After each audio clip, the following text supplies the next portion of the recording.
Je suis de ces hommes libres qui naquirent dans la plaine, de Rupert aux Rocheuses, au Montana s'étend. Gabriel Dumont, fou comme des Français, fort comme des Indiens. Depuis le temps que les coureurs des bois épousaient des femmes cris et ojibwés, un nouveau peuple était né dans la plaine, autour de la rivière Rouge, avec ses coutumes, sa culture et son mode de vie. De religion catholique et de langue française, les Métis empruntaient aux deux civilisations. Forts comme des Indiens et fous comme des Français, aimait à dire Gabriel Dumont lui-même. Il pratique la traite des fourrures, mais aussi l'agriculture. Surtout, il chasse le bison, animal sacré et généreux, ce qui permit à ce peuple de prospérer et de bientôt s'étendre jusqu'en Saskatchewan. L'année 1869 marque la fin de cette période idyllique quand le gouvernement fédéral du Canada acquiert les terres de Rupert avec la ferme intention d'y établir des colons anglophones et protestants. La résistance contre le fédéral s'organise aussitôt autour d'un jeune métis éduqué au Québec dénommé Louis Riel. Une délégation se rend même à Ottawa pour demander la création d'une province où seraient reconnus les droits de propriété, la langue française et la religion catholique du peuple métis. Les délégués n'obtenant aucune réponse à leur requête, la situation dégénère donc au Manitoba lorsque l'arpenteur canadien-anglais Thomas Scott est condamné et exécuté. Jugé responsable de cette mort, Louis Riel choisit de s'exiler aux États-Unis. Entre-temps, la province du Manitoba est finalement créée le 12 mai 1870. Loin de satisfaire les Métis, la constitution de la nouvelle province favorise plutôt la colonisation par les Ontariens qui arrivent alors en masse, cependant que les troupeaux de bisons et les animaux à fourrure sont décimés par l'avancée de la colonisation agricole. Plusieurs Métis quittent alors le Manitoba pour s'intégrer aux clans installés le long de la Saskatchewan du Sud, autour du poste de Batoche. Dans ta province lointaine, toi Sir John MacDonald, nous étions sans voix, toi sourd à nos appels. Quand le sang métis se mourait dans nos veines. Un chef de clan métis. Tandis que les Patriotes se battent à Saint-Eustache en décembre 1837, naît près de la rivière Rouge Gabriel, le deuxième fils d'Isidore Écapade Dumont et de Louise Laframboise. Calquée sur celle des peuples des plaines, l'organisation sociale métisse reposait sur des clans de quelques centaines d'individus, assez nombreux pour protéger les vastes étendues où sont disséminés les troupeaux de bisons. Les Dumont formaient l'un de ces clans.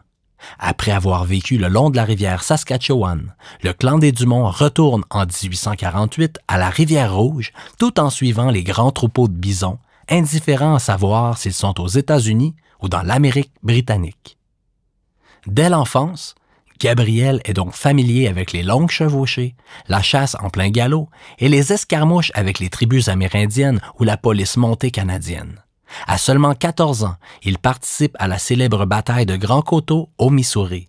Là, 300 Métis attaqués par des Sioux Yankton, beaucoup plus nombreux, remportent une éclatante victoire en tirant à partir d'une tranchée creusée autour de leurs chevaux et de leurs chariots. Le souvenir de cette bataille et les nombreuses escarmouches qui suivent inspireront grandement les tactiques de Dumont durant la rébellion.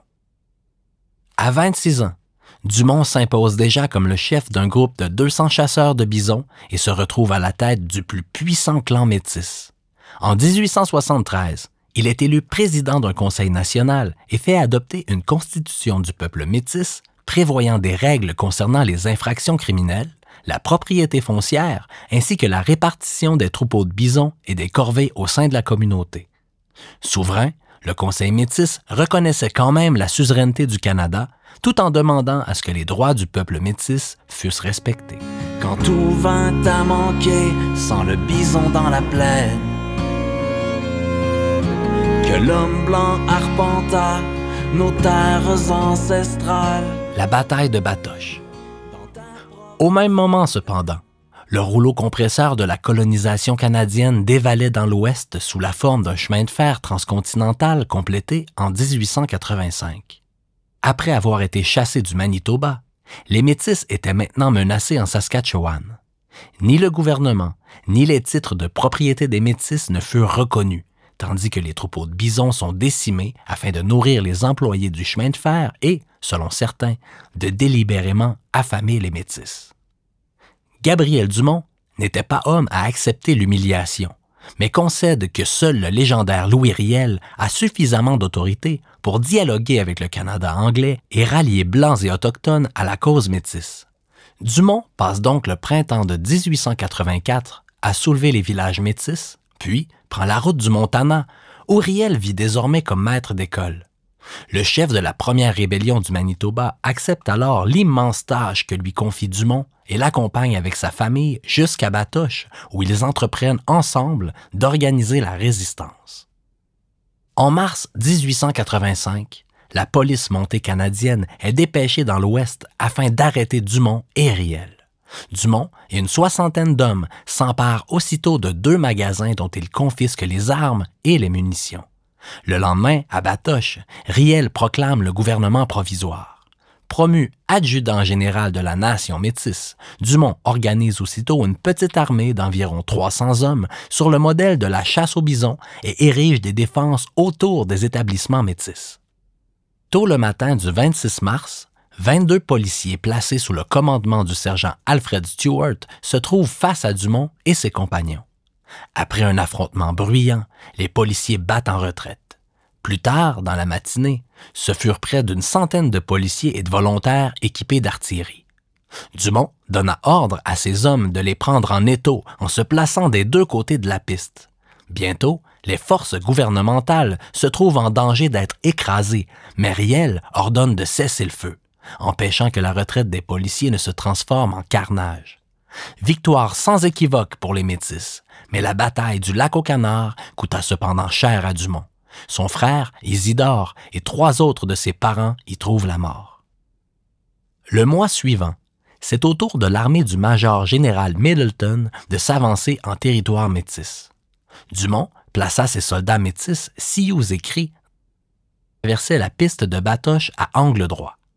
Bien que les troupes gouvernementales aient été au moins 5 fois plus nombreuses qu'eux, les Métis parvinrent à repousser les attaquants en leur infligeant de lourdes pertes. Mais la victoire coûte cher à la petite armée métisse.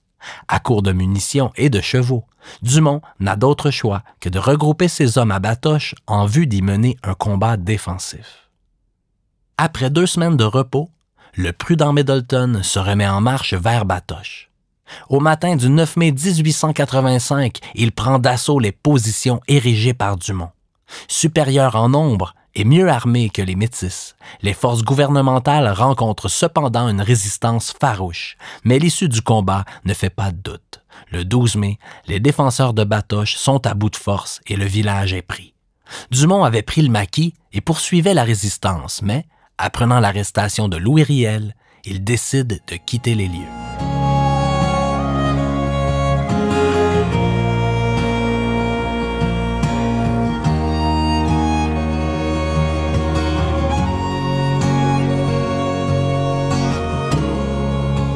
Au cirque de Buffalo Bill.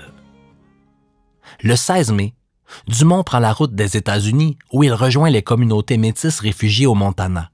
Malgré ses efforts, il ne parvient pas à recueillir des fonds pour lancer un raid sur Regina pour délivrer Riel. Dumont rencontre alors un certain William Frederick Cody, alias Buffalo Bill, qui souhaite que le héros métis se joigne à son spectacle, le Wild West Show. Voyant là l'occasion de faire connaître le drame de son peuple, Dumont accepte de jouer la bête de scène à titre de tireur d'élite et entreprend une tournée de spectacle sur la côte Est. Là, il découvre l'immense communauté canadienne-française exilée dans les villes industrielles de la Nouvelle-Angleterre. À leurs yeux, Dumont est le grand héros de la résistance franco-catholique dans l'Ouest, surtout depuis que Louis Riel a été pendu à Regina en novembre 1885. Partout, des associations franco-américaines l'invitent à parler de sa participation à la rébellion et de la lutte héroïque du peuple métis. En avril 1888, Dumont est convié à Montréal par la Société Saint-Jean-Baptiste pour y donner une série de conférences au Québec. Mais le tonitruant métis déplaît aux élites conservatrices du Québec. Contrairement aux mystiques réels, Dumont n'hésite pas à reprocher au clergé québécois d'avoir abandonné la résistance et d'avoir collaboré avec le gouvernement raciste de John A. Macdonald. Dumont retourna finalement à Batoche, où il se construit une petite cabane sur la terre de son neveu, où il meurt dans l'indifférence le 19 mai 1906. Le dernier peuple libre. Suite au désastre de Batoche, le gouvernement concède aux Métis des terres le long de la rivière Saskatchewan, mais les reins de leur nation sont brisés. Peu à peu, ils abandonnent leurs terres aux spéculateurs et se dispersent vers le nord-ouest, aux États-Unis ou dans les réserves autochtones. Ainsi s'enfuit un peuple unique dont il nous reste une musique, quelques légendes, un folklore. Peu de choses finalement pour rappeler la légendaire nation métisse, complice de la nature où semble s'être évanoui le dernier peuple libre d'Amérique. Je suis de ces hommes libres qui naquirent dans la plaine,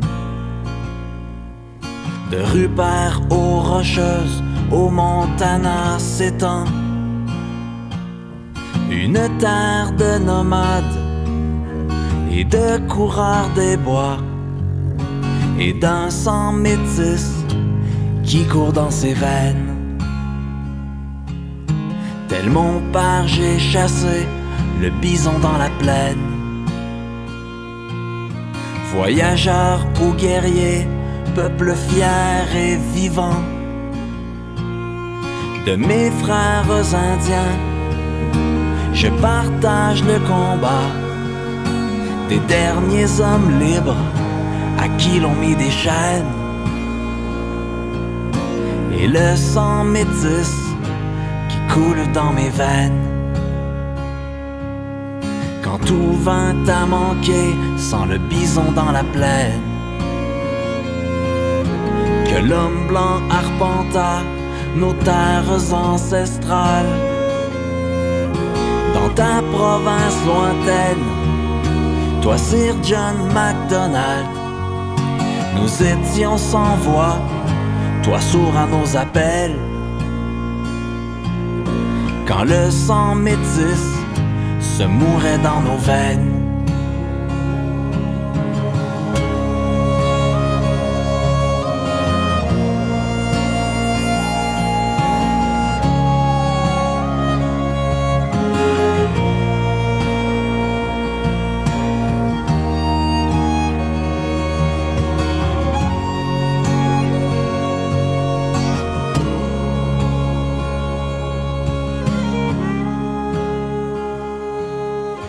J'ai vu les soldats débarquer dans la plaine,